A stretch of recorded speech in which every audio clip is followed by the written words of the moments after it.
Donald Trump went to India for the first time in his presidency, but he can't stay at his own Trump properties because they're not as far along as he would probably like.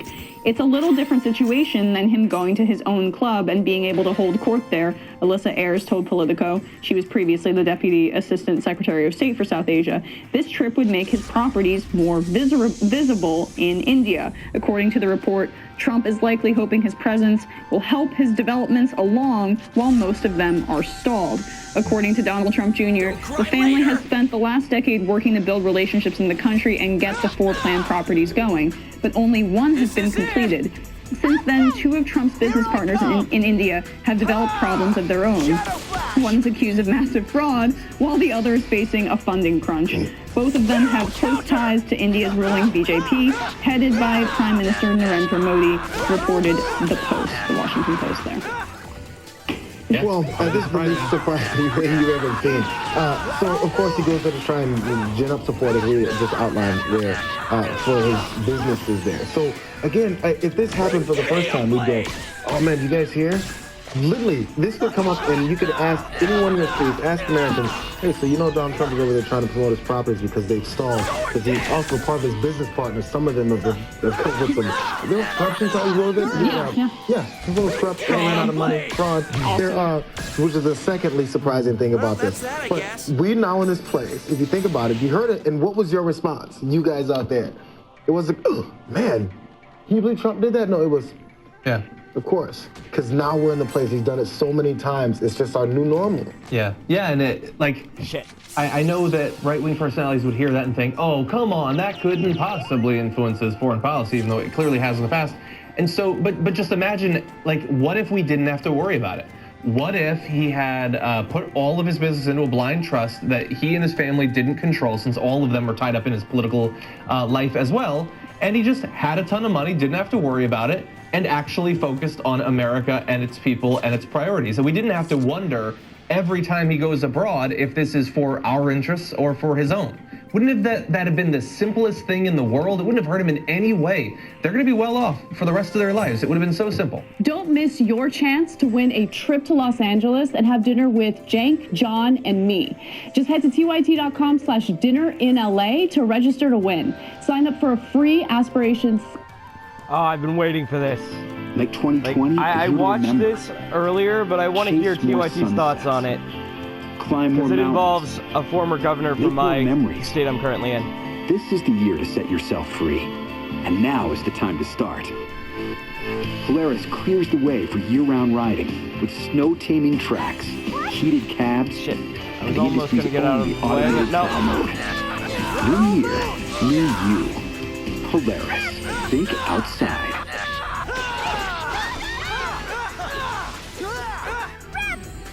Ogre sword! Hey everybody, in case you haven't noticed, we are being attacked a lot by the corporate America, by the Democratic establishment. And that is because they are getting very nervous that we can win this whole thing and defeat Donald Trump. And we are well situated to win Nevada, we can do well in South Carolina. I think we're going to win in California. But then we got Super Tuesday. And we got a whole lot of big states on that all-important day. I'm talking about California. I'm talking about Texas. I'm talking about Colorado. I'm talking about Minnesota and a bunch of other states. It is absolutely imperative that we win those states. If we do, I think our path to victory is pretty well determined. So any help you could give us to make sure that we are prepared for Super Tuesday would be so much appreciated. Thank you all very much. Together, we are going to make a political revolution. Take care.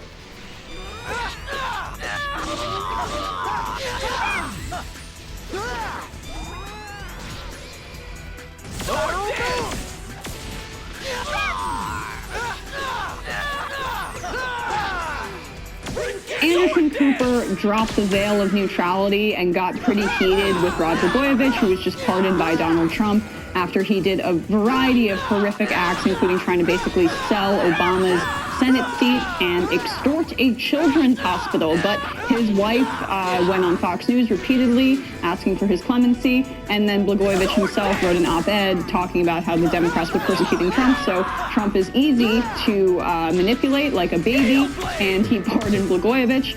But there was a very testy exchange with Anderson Cooper and Blagojevich, and now that he's been released from prison.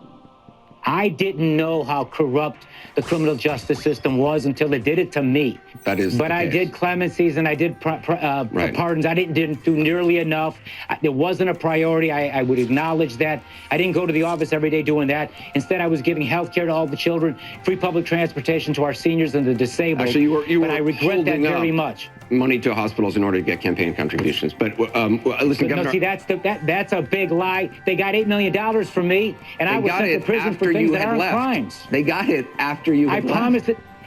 I ordered it before that happened, and it didn't. They got it while I was governor. That is not factual. Okay. I just think I wish, you're besmirching prosecutors who actually who are no longer in government, but prosecutors are important in our system, and you are going after the very basis of our justice system, which has plenty of problems.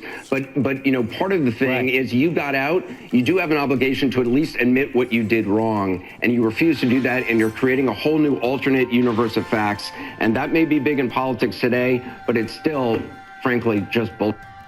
We've got to leave it there. Well, no, it's not bull. I lived it myself. It's not bull at all.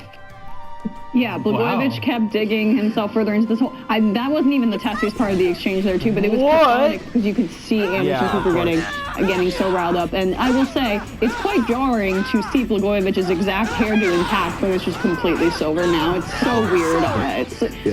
Trump probably has an affinity with him for just weird hair. Yeah, and I had to mention during the video to you guys that Anderson Cooper's hair is really cool. I hope my hair is that cool when I'm older. It won't be. It never has been.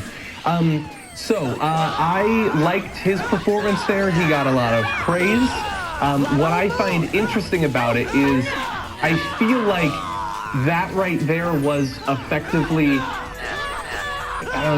like what we do. Like, you have a feeling and you express it. You don't sort of hide it to not offend anyone or pretend that everything is equal. You just have a feeling and you let people know what it is, and grounded in facts. He did fact-checking live. So you have the emotion and the passion, and you combine it with the facts. I know that we talked about this earlier today, and so I'm curious, to what extent do you think this sort of required it being someone like Blagojevich? Well, one, we should incentivize this because we should see more of this in media, and Anderson Cooper doesn't typically do this, but I do think he's smart, and if he gets positive responses, maybe he'll do it for people who are actually in power, unlike Blagojevich, who has no power and is now aligned with the Trump administration, and CNN is openly critical of the Trump administration. It was about as easy of a target as you can get, but clearly Cooper got quite passionate about what he was saying there. It'll be a warm-up act, hopefully. Yeah, like you were saying, that this will be something going forward. So also, I think the thought process from someone like Blagojevich is you go to prison for a little bit, and you come out and you're like, everyone's going to forget. Just like people are starting to forget how horrible George W. was. And then, you have people sitting with them at football games and all that because, oh man, I remember that Trump is so much worse, so Bush must not have been that bad. So I think he came out thinking, I can rewrite history. I can say what actually happened. I'm a political prisoner, and they treated me wrong. Can't believe that. Everyone remembered who Rod Blagojevich was. Maybe people are starting to forget, but I'm glad someone actually. There are tapes of him selling Obama's Senate seat after he became president. It was pretty clear, and it was because he had this distaste for then President Obama, and when he was when he was in power, Obama was running on Blagojevich's record and being critical of him. So it was in part motivated, and he tried to turn it into personal profit. He's a terrible guy, and his shamelessness is on display by the fact that he calls himself a Trumpocrat, a Democrat who likes Donald Trump, purely so he could get clemency and get out of prison, and it works because Trump is that easy to manipulate. Yeah, exactly. I'm glad that Anderson did that. I believe, while what he did in terms of corruption was as clear as it could possibly be, what about politicians that help keep us in wars where civilians are dying every day? You could work up that same level of passion towards Stephen Miller for what he's doing. And he was protecting prosecutors. There was another part of the clip where he wasn't, but he was really passionate about the integrity of prosecutors. Yeah, I would like to see that in other topics as well. But hey, writing sentence maybe is a start. Don't miss your chance to win a trip to Los Angeles and have dinner with Cenk, Anna, and me. Just head to tyt.com/. We have an update to a previous story about Chris Matthews, who had some, I think, offensive comments about Bernie Sanders' win in Nevada, and he likened it to the Nazi takeover of France in the 1940s, which seems ridiculous and is ridiculous, but he actually had a great apology, so we wanted to update you on all that, on that story. Before getting into tonight's news, I want to say something quite important and personal. As I watched the one-sided results of Saturday's Democratic caucus in Nevada, I reached for an historical analogy and used a bad one. I was wrong to refer to an event from the last days, or actually the first days of World War II. Senator Sanders, I'm sorry for comparing anything from that tragic era in which so many suffered, especially the Jewish people, to an electoral result in which you were the well-deserved winner. This is going to be a hard-fought, heated campaign of ideas. In the days and weeks and months ahead, I will strive to do a better job myself of elevating the political discussion. Congratulations, by the way, to you, Senator Sanders, and to your supporters on a tremendous win down in Nevada. So that was, I think, a very good apology. He was looking so hard at that teleprompter. He did not want to miss one word, but credit where it's due for the apology. Yeah, I mean, he said it. It didn't seem overly begrudging. And this is what we want. I mean, some people were saying he should be fired, but others were saying he should apologize. And I was hoping that they would make it clear that this sort of thing is not company policy to smear a Jewish presidential candidate as Hitler himself. Any of them. And so I think that this is good. I think if they can respond to criticism, that's awesome. I happen to see that a network executive at MSNBC is saying that they want to hear more smart pro-Bernie Sanders voices. I would say maybe don't do that in like month 13 of a candidacy where he was always doing really well. That seems like it took you a long time. But feel free to tweet at them if you have suggestions of people you'd like to see fill that hole on their network. I think it works. I mean, we always talk about bad apologies. That was a good one. But then it gives you the idea that he understands the problem, addressed it, apologized, and then said we'll do it differently. Now, of course, the spotlight will be on him to see if he actually does. It'll be fine. Again, I feel like it was such an off-the-cuff moment where he thought he was making a great analogy, and then he wanted to really show the heightened nature of it. But you got to think before you say things. And like you said, he was bending opposed to the teleprompter because he knows every word has to count now. So I don't know, maybe he'll use them a lot more, but of course during political analysis he can't. But again, this is the reset of the brand, and maybe he needed it going forward, and I believe him. Thanks for watching The Young Turks. We really appreciate it. Another way to show support is through YouTube memberships. You get to interact with us more. There's live chat emojis, badges. You've got emojis of me, Anna, John, JR. So those are super fun. But you also get playback of our exclusive member-only shows and specials right after they air. So all of that, all you gotta do is click that join button right underneath the video. Thank you.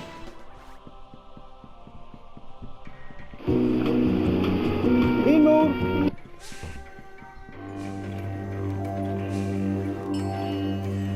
So this place, it's a mess. Clutter everywhere. At Realtor.com, we bet you're not an ultra-minimalist looking for an ultra-spacious existence. You're a real person looking for a real home with enough room for your thoughts. Don't give me that look. I know we need a bigger tub. Search filters to find homes for the real of us. Realtor.com, the home of home search.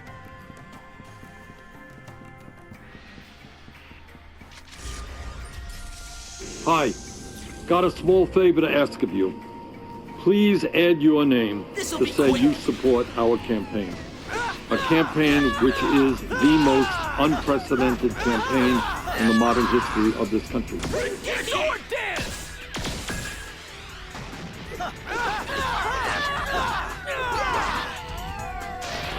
Today, Katherine Johnson passed away at the age of 101 years old.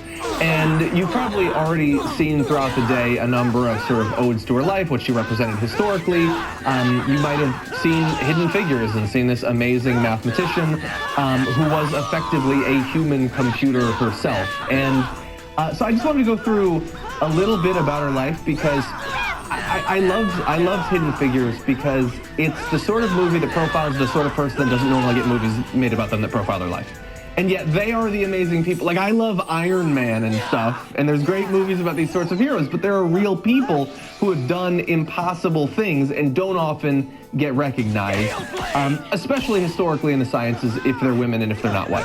And so it is amazing that we do know as much as we do. And so I want to give you some information about Katherine Johnson. She created and calculated some extremely important equations to make America's adventures in spaceflight successful. As Bill Barry, NASA's chief historian, told the Washington Post in an obituary, if we go back to the moon or to Mars, we'll be using her math.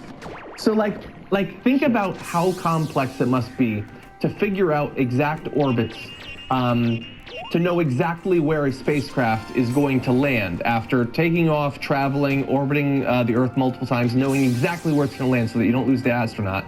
And not doing that with advanced computers or any computers, just doing that with paper and pencil and getting it right. It hurts my mind to even consider the possibility of attempting that. Yeah. I mean, you think about the pressure of taking a math test in college. I don't want to think about that. Yeah. And then this kind of pressure, and then being the astronaut that's like, oh yeah, I'll jump in, I'll go off those calculations. No one's ever done this before. Sure, I'll give it a shot. Mm-hmm. Thank you, Kathy. So this is more relaxed, so I can tell a personal story about how bad I am at math. I took AP Stats in high school, and I got a 1 on the exam, but I'd already gone to college, so I didn't really try.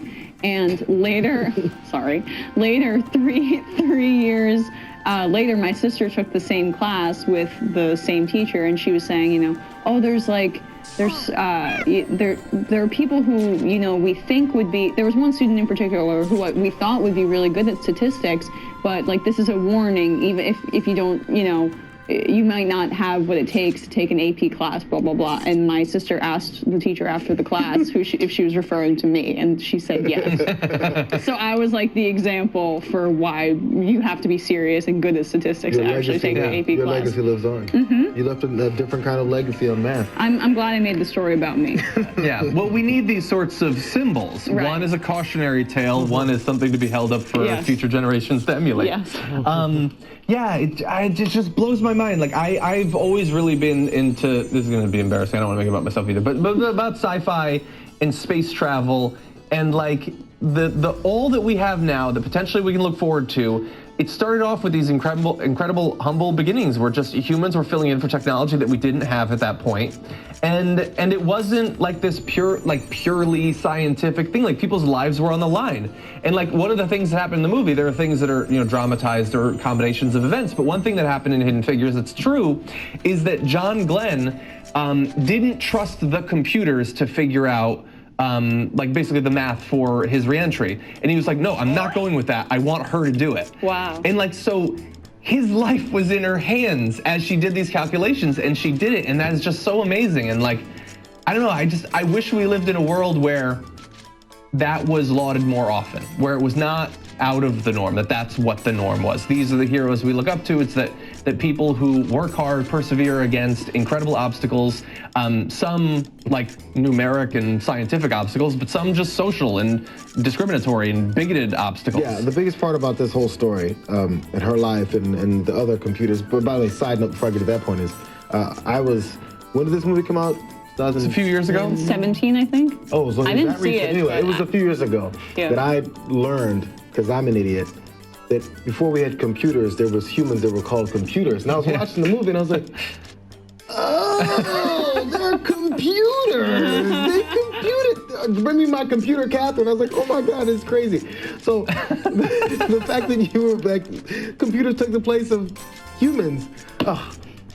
Anyway, I'm sorry, I was losing. I was like, no, we're all learning. I was more appalled that I didn't get it more than the fact that it was that. Anyways, so when it comes to things like diversity, and we talk about, and you talk about John Glenn wanting to come back into orbit only using her numbers, is how many opportunities or innovations or things that we've missed out throughout history because we excluded people strictly because of what we thought they could or couldn't do from what they look like, and which people died because of it, and which things didn't get developed that we would have been on the forefront of because we didn't allow people. If they didn't do this here, what could have happened in our success with space travel And if they didn't allow that in that one moment. And what you're saying, John, about how people aren't like that in history, aren't like lauded enough, it's because we kind of have this mistrust or, looking down upon that kind of intellect that's like pushed forward by people like Trump. And I remember Bush was the same way,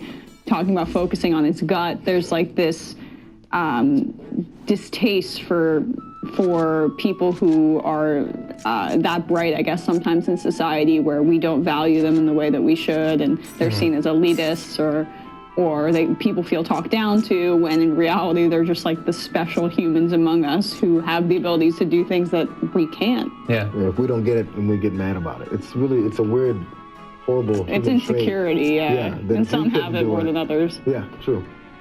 Yeah, and there's like when we talk about certain periods of history, even ones that do get covered. So early spaceflight is something that there have been a lot of movies made about. Like these stories were out there. Like we keep just having like the ship go to the moon and then the moon comes back. Like these stories are really dramatic and interesting too. We were talking about Chris Matthews, and like he's a World War II buff. So World War II, totally understand why people are super interested in it. It was kind of a big event. But what is a World War II buff? It's not just anything about World War II.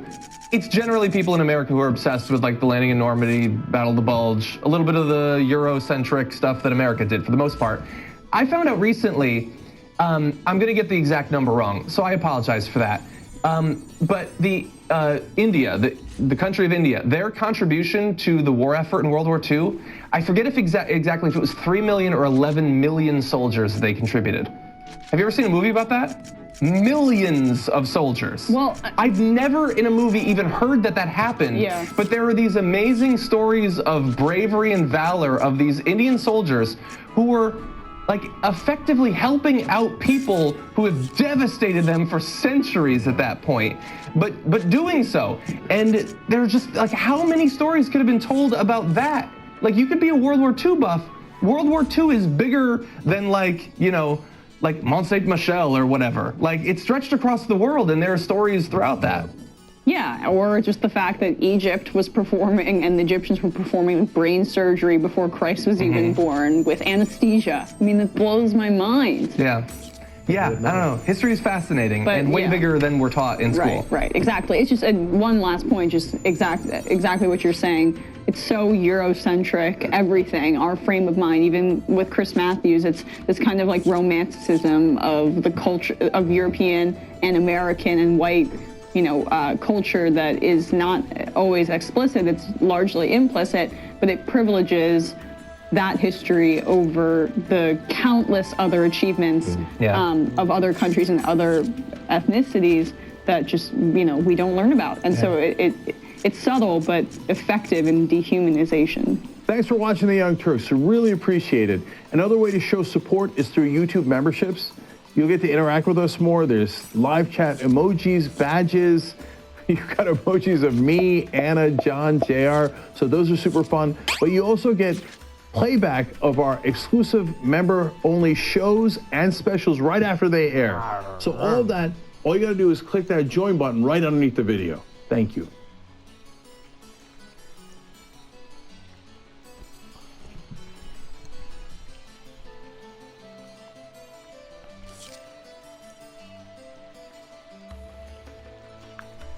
We have an update to a previous...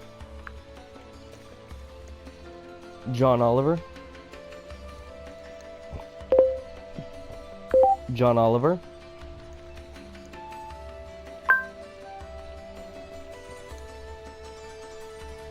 Okay.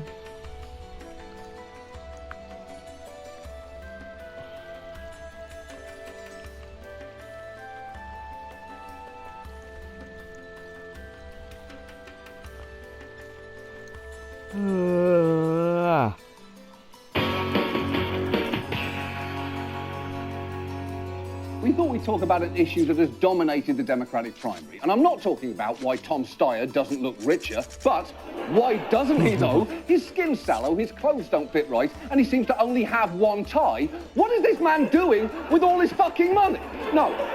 we're not talking about that. Instead, we're going to talk about Tom Steyer is It's donating the hot buzz most of phrase it. for Democrats running for president, Medicare for Literally, all. he's one of the billionaires that the other billionaires pretend to be. For Medicare for all. Medicare for all? Medicare for all. Now there's a lot of talk about Medicare for all. What does that mean? Great question from a great judge and an even greater human being. And to answer the question from Ruth Bader Ginsburg's inevitable successor, what is Medicare for all? Well, right now, we have what's called a multi-payer system. What that means is maybe your healthcare is covered by private insurance purchased by you or your employer, or maybe it's covered by a government program like Medicare or Medicaid, or maybe you're one of the 27 million Americans with no insurance, in which case you're fucked. The basic idea behind Medicare for all is that all of this will be replaced by a government-funded single-payer program. And the goal of universal healthcare coverage is extremely appealing. Both Bernie Sanders and Elizabeth Warren have put out versions of Medicare for all, but other Democrats have been much warier of it, and conservatives absolutely hate the idea. We cannot afford Medicare for all. This is the end of America as we know it economically. I think literally 90% of hospitals would go under tomorrow. Right. Medicare for all. I lived in England, Sean. Nationalized healthcare is a disaster. When rich, famous people get sick, they don't fly to Canada, they don't fly to Cuba, they come here because we have the best medicine in the world. Look, I will give that man this. America does have one of the best healthcare systems in the world for rich, famous people. Unfortunately, too many people are born in this country with a terrible pre-existing condition called not being Beyonce. Many of us, in fact, are Solange. And for so many Americans, our system is badly broken. And I'm not just talking about the 27 million without health insurance, but the nearly 44 million more who are underinsured, people with high deductibles and co-pays that can end up bleeding them dry. The majority of people who file for bankruptcy cite medical expenses as a factor, and you probably already knew that deep down from just how often you see GoFundMe campaigns online, from worried parents of sick children, or your friend who got a pineapple stuck up his arse and needs help paying the doctors to stop laughing and get it out. And incidentally, for all the heartwarming success stories that you see, a study found 90% of crowdfunding campaigns for medical expenses fail to meet their goals. And when they fall short, it can be crushing. Watch as one family struggles to raise $10,000 for expenses arising from their 2-year-old daughter's eye disorder. Sheila's fundraiser isn't going as well as they'd hoped. About a month in, it's only raised $110. Early morning on the day of Sheila's surgery, her parents are still trying to get the word out. Okay, so we're gonna make her sign hashtag Eyes for Shayla. Very good. Think about what you're looking at there.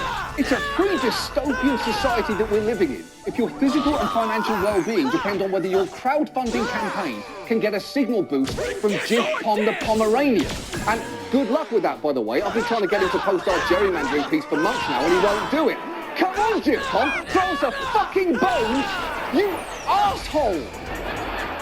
The point is, any solution that might put an end to that is worth at least considering, surely. And to be honest, I personally think there is a lot to be said for Medicare for all. So tonight, let's take a look at it. Not the politics of whether it can pass, but what it actually is. And whenever the subject comes up, you tend to hear three major criticisms of it concerning cost, wait times, and choice. And let's start with cost, because critics will tell you that Medicare for all will simply increase the federal budget too much. This sicko socialism of cost. Roughly $32.6 trillion over 10 years. Even if you double tax collections from individuals and corporations, yes, that means if you're paying twice what you already do in taxes, that still doesn't cover the tax. My God, free healthcare is expensive. Look, I know that sounds dramatic, but Sarah Palin's 4% of cloning herself actually has a point there. Medicare for all would undeniably be expensive, but that fact needs a lot of context around it. For starters, well, it would increase the federal budget, yes, but it would also eliminate employer spending on premiums and your spending on out-of-pocket costs. Now, would those balance each other out? That is a good question. The answer is no one can possibly know for sure. There are just too many variables involved. The Times asked 5 prominent experts to estimate national healthcare spending under Bernie's plan, and they compared that to what we spend now. And the results range from it would actually cost us less, to it would cost about the same, to it would cost a fuck of a lot more. And I know that extra shading does not look like very much, but believe me, it's a fuck of a lot. But look, let's say, just for argument's sake, our overall spending did go up. We would be getting a lot for that money. Remember, 27 million more people would be covered, and they'd be covered well. Bernie's plan is incredibly generous. It covers vision, dental, long-term care, and drugs. In fact, Medicare for All is a misleading title because Medicare requires some co-pays and out-of-pocket expenses, and Bernie will excitedly tell you his plan eliminates those. Under the Medicare for All bill that I wrote, premiums are gone. Co-payments are gone. Deductibles are gone. All out-of-pocket expenses are gone. He's right. Hospital bills are gone. Co-payments are gone. Cell phone payments, gone. Flat tires, gone. Geico commercials, gone. All the things you hate in this world will be gone, and all that will remain is universally accessible healthcare and Laura Dern. Finally, life as it should be. Bernie's plan isn't just more generous than most current private insurance plans. It's more generous than the policy of any single-payer country on Earth. And there is a good case to be made that even if national spending wound up higher, we might wind up wasting less. Right now, a lot of our healthcare spending doesn't go to healthcare. It goes to administrative costs that come with having a vast insurance industry. That is clearly wildly inefficient. And consolidating all health insurance under one roof would give the government far more leverage to negotiate prices down. Because look, it is no secret. Prices for procedures and drugs are out of control in the United States. It is so bad. One insurance provider in Utah recently started offering some of its participants cash if they were willing to travel a little further than their local pharmacy to fill out their prescription. It's called pharmaceutical tourism. Here's how it works. PEHP puts patients on a plane and flies them to San Diego.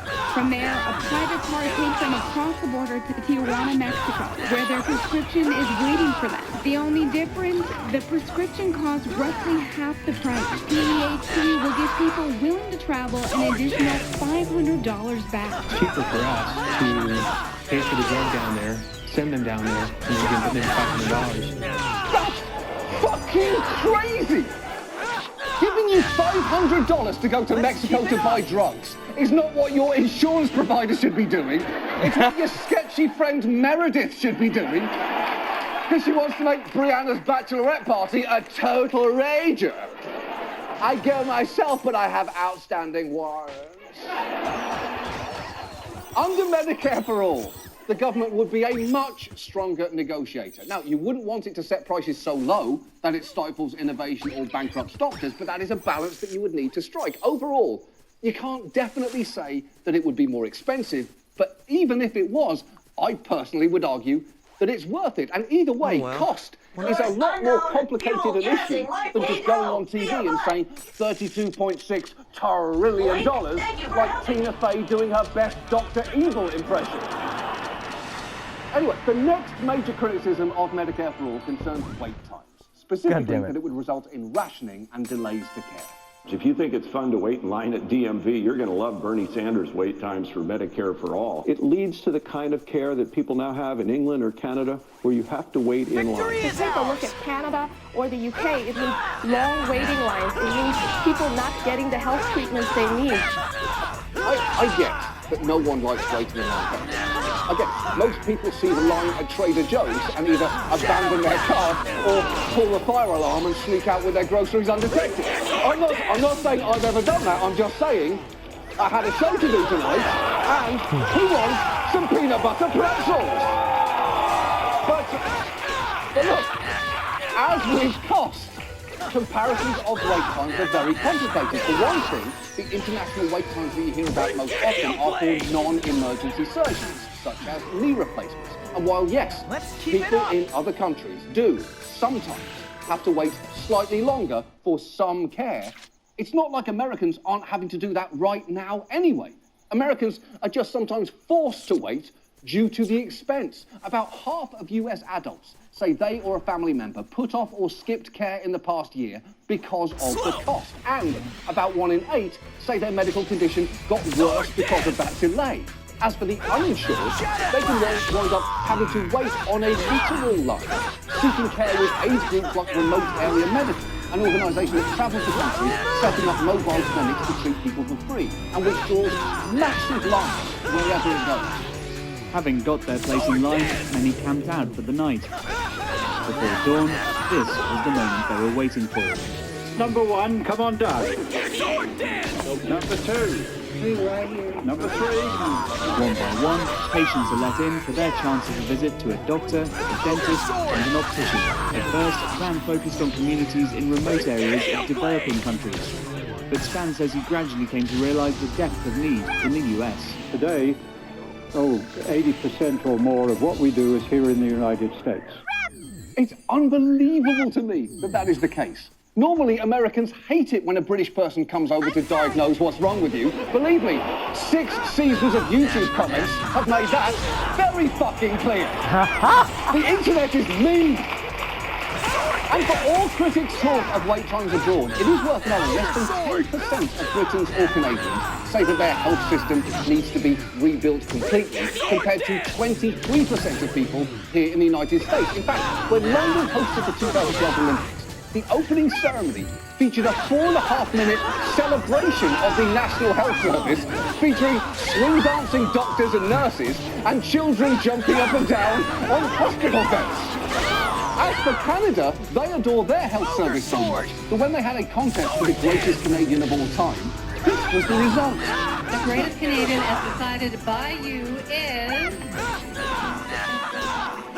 Tommy!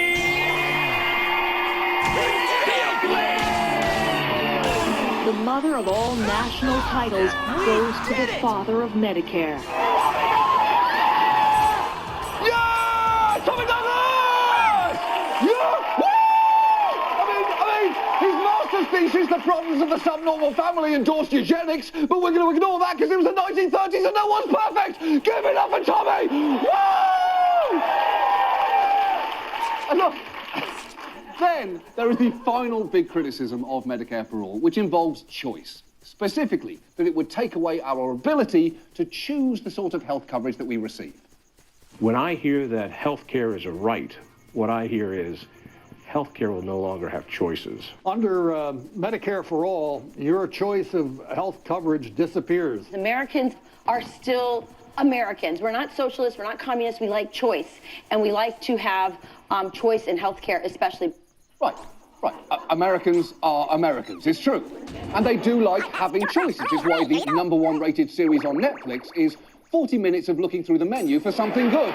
It's basically America's new national pastime. And the fact you're applauding that is a full cosign on that concept. But the fact is our current system limits Americans' choices far more than it expands them. For starters, as a practical matter, most of us don't choose our health insurance. We get what we get through our employer. And because of that, choices like changing jobs can become significantly harder. And not just that. Oftentimes, your choice of doctors and hospitals is severely limited by which ones your insurance will cover. Going out of your insurance network can be prohibitively expensive. That is why people bend over backwards to stay in network. And even when they do that, it can still all go horribly wrong. While campaigning in 2018, Democratic Congresswoman Katie Porter's appendix burst. Her first thought, how much would it cost? I didn't call an ambulance because I knew it could cost a lot if you call an ambulance. And I had specifically had my manager drive me not to the closest hospital, but to the in-network hospital. Even though the hospital was in her network, the surgeon who helped save Porter's life was not, and she got a bill for nearly $3,000. Exactly. You can get fucked by taking an ambulance, you can get fucked by going to the wrong hospital, or you can get fucked by going to the right hospital but getting the wrong surgeon. The American healthcare system gives you so many choices as to how you want to get fucked. It truly is the Kama Sutra of healthcare. And under Medicare for All, that scenario would not happen. No doctor would be out of network because there wouldn't be a network at all.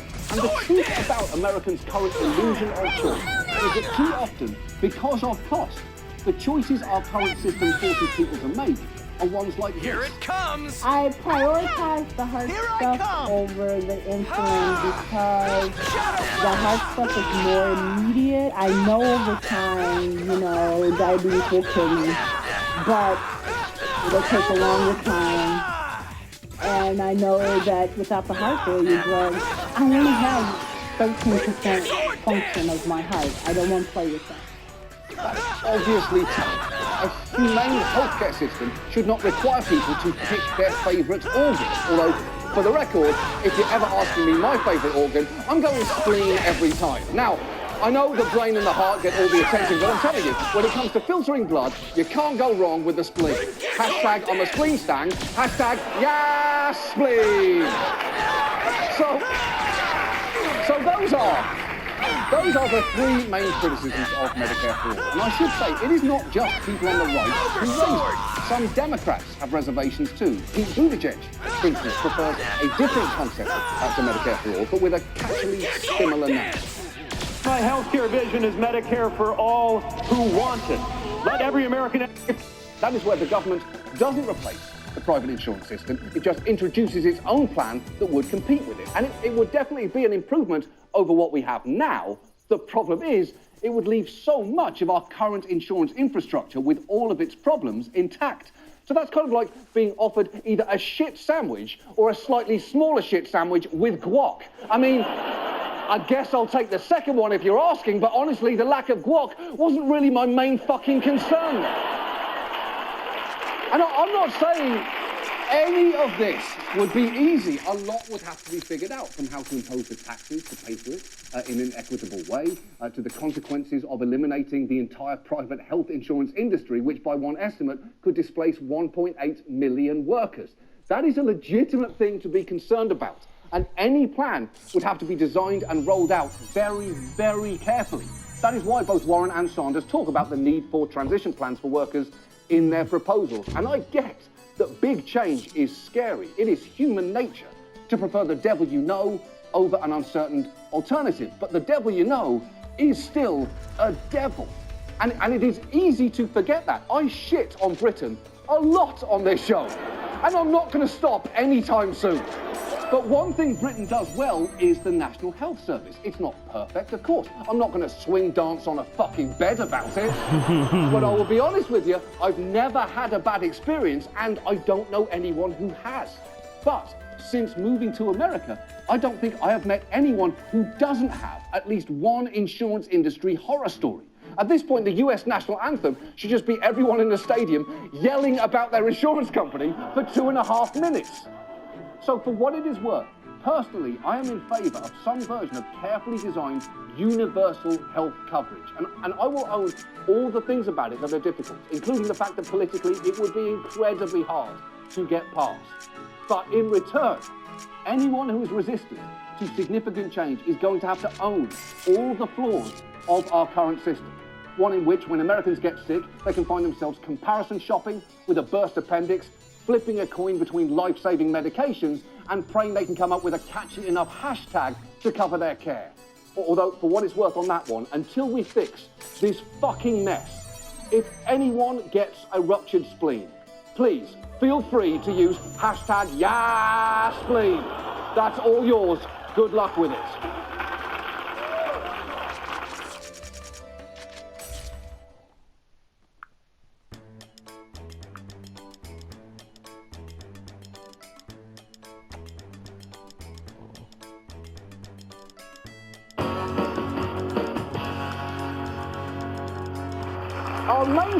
Nope.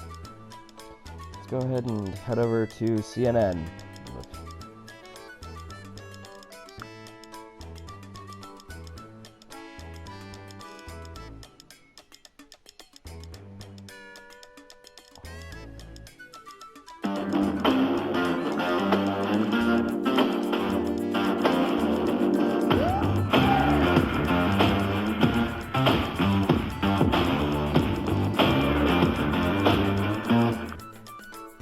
to be the first to welcome you to Charleston. Thank you very We're much. so glad you're here.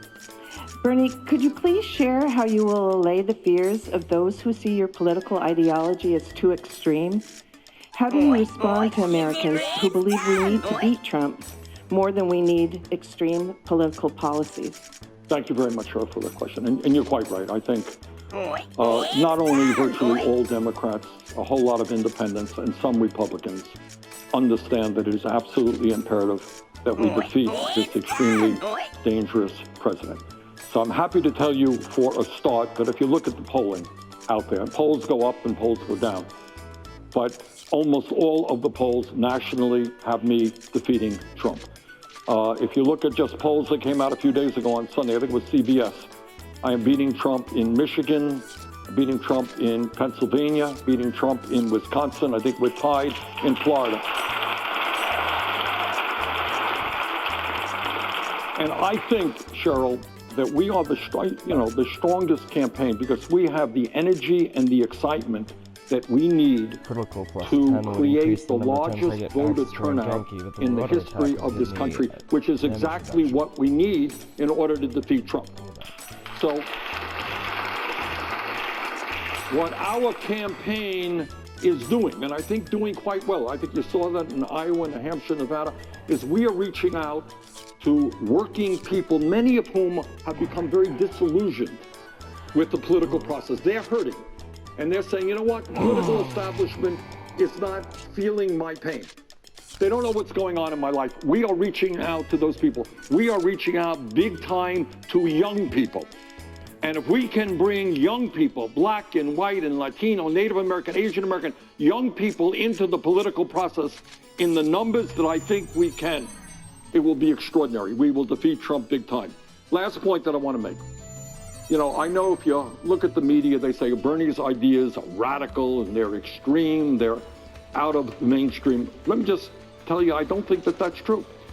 Is raising the minimum wage to $15 an hour a radical idea?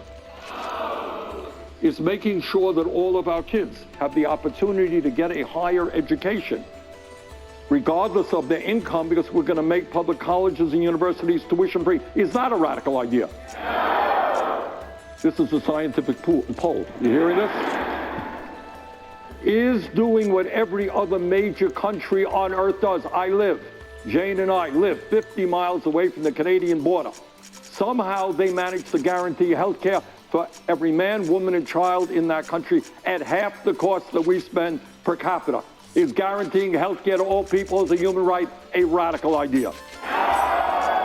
Is addressing the existential threat of climate change a radical idea?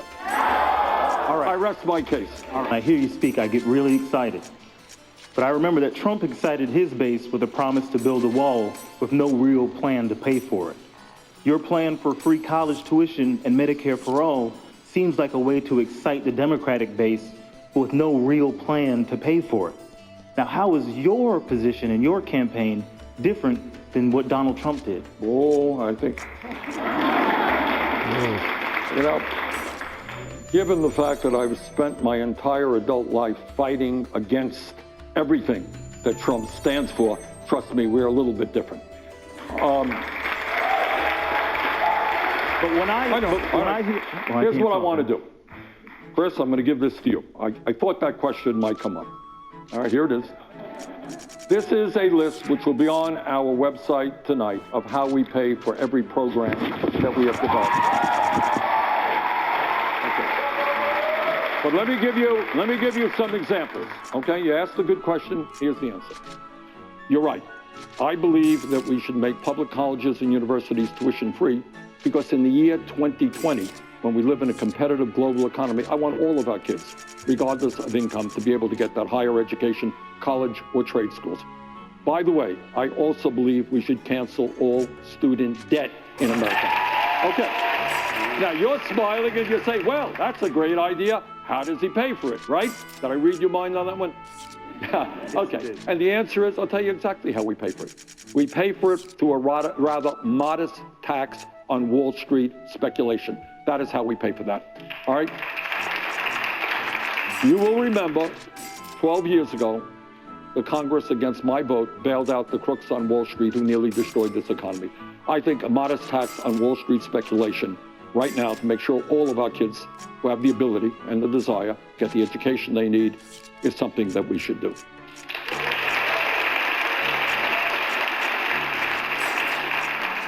You're slick giving me this piece of paper. I know. I couldn't pay know. attention. The criticism is there is a lot of detail in here. You can look for it for yourselves on the website. It is not matching the price tag that some put at about $30 trillion for the Medicare for All transition. You do have lots of different ideas in here. I'm not saying you don't. But you get about halfway there. No. The question becomes, how do you get the rest of the way? Well, we get there. You know, there was a study, Chris, I don't know if you happen to see it. I don't know if anyone... $30 trillion over 10 years. A study came out from Yale University, a number of epidemiologists, a really quite good study, published in Lancet, which is, you know, a major medical journal.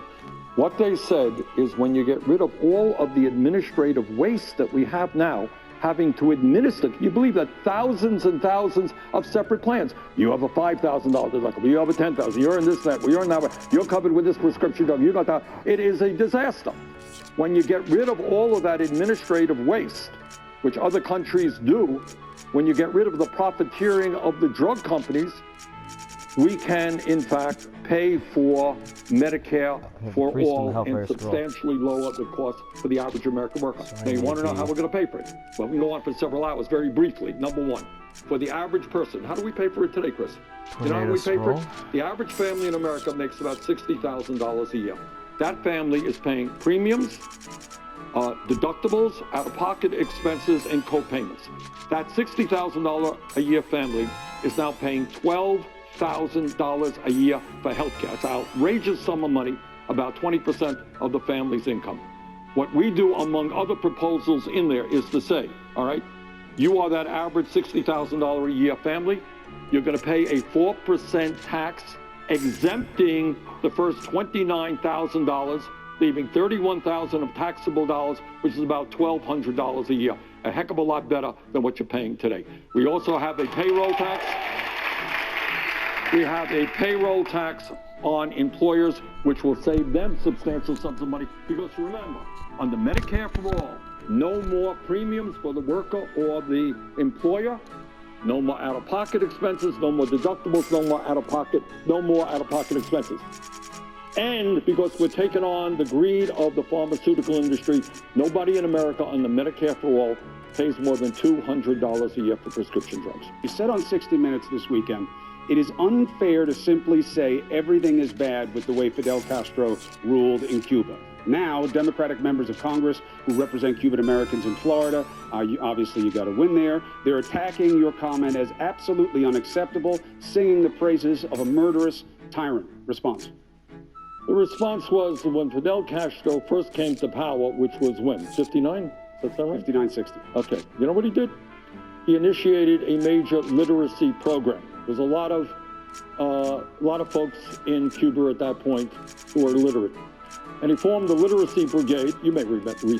They went out and they helped people learn to read and write. You know what? I think teaching people to read and write is a good thing. I have been extremely consistent and critical of all authoritarian regimes all over the world, including Cuba, including Nicaragua, including Saudi Arabia, including China, including Russia. I happen to believe in democracy, not authoritarianism. But, you know, you can't say China is another example, all right? China is an authoritarian country, becoming more and more authoritarian. But can anyone deny, I mean, the facts are clear, that they have taken more people out of extreme poverty than any country in history. Do I get criticized because I say that's the truth? So that is the fact. End of discussion. So to the Democrats who say, you don't say good things about Fidel Castro. He destroyed freedoms in that country. He picked winners and losers and killed them and put them in prison forever. You don't give him a pat on the back for anything. You don't give, it's not a question. Truth is truth. All right? Now, if you want to disagree with me, if somebody wants to say that, and by the way, all of those Congress people that you mentioned just so happen to be supporting other candidates, just accidentally, no doubt, coincidentally. But, you know, the truth is the truth. And that's what happened in the first years of the Castro regime. I'm in. Or the important. Okay. Stephen Colbert.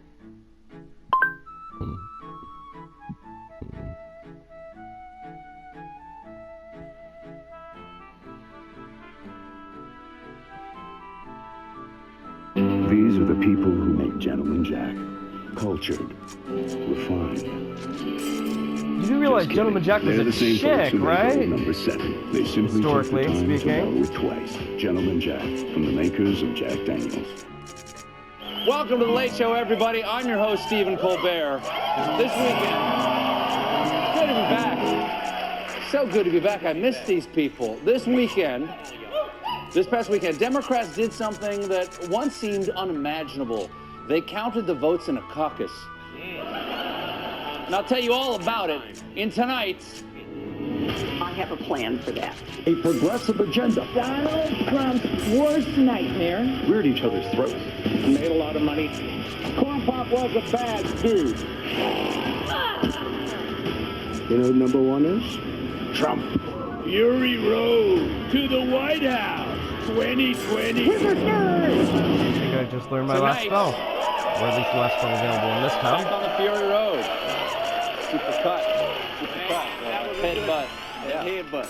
Now tonight on the Vroom Vroom Shout Face, the Nevada caucus. And its runaway winner, Vermont Senator Bernie Sanders.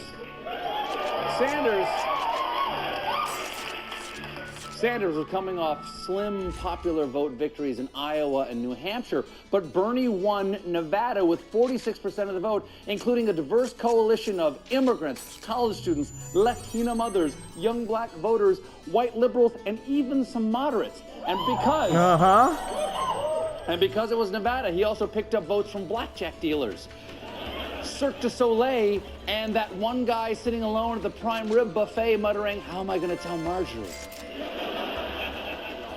Now, Bernie celebrated his Nevada win by contrasting his movement with Trump's movement. They think they're going to win this election by dividing our people up based on the color of their skin or where they were born or their religion or their sexual orientation. We are going to win because we are doing exactly the opposite. What I'm saying is multiracial, multi-generational orgy at my place. I promise,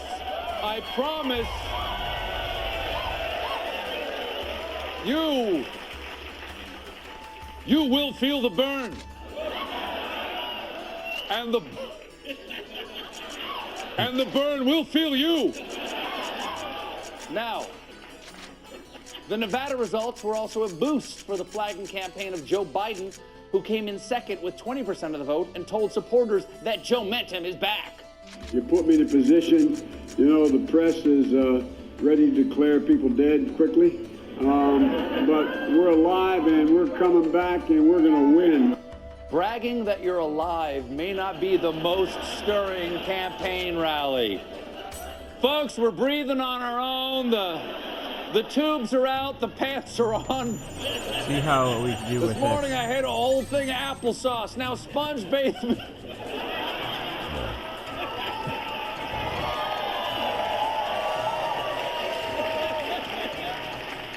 Now sponge bathe me and roll me towards South Carolina. Here we go. All right, wrong way. Let's go, guys. Come on. Thank you.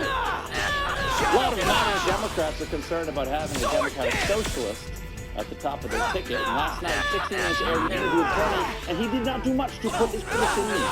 We're very opposed to the authoritarian nature of people. You know, it's unfair to simply say everything is bad. You know, when Fidel Castro came into office, you know what he did? He had a massive literacy program. Is that a bad thing? Even though Fidel Castro didn't? Bernie, no! What are you trying to do? Kill everyone at MSNBC? You sound like Fidel Castro's mom. Now, I know Fidel did a lot of murdering, but Look at this macaroni picture he made in the 3rd grade. This little rotini down here are the graves of his enemies down there. But Bernie did try an odd pivot when asked about the central platform of his campaign. A lot of voters are voting for candidates who aren't calling for Medicare for all, who aren't calling for a revolution. Is everybody really wanting a revolution like that? Let's go easy on the word political revolution. We're trying to follow. And you're the one who's used to it. But I don't want people, to overstate. Now you don't want us to overstate the word revolution? That's your whole brand. This is like Nike suddenly changing their slogan to just don't overdo it. At one point... Just do it. Just lightly. Just a little bit. Let's do our best. Just a little bit. And at one point, Bernie got a little sassy.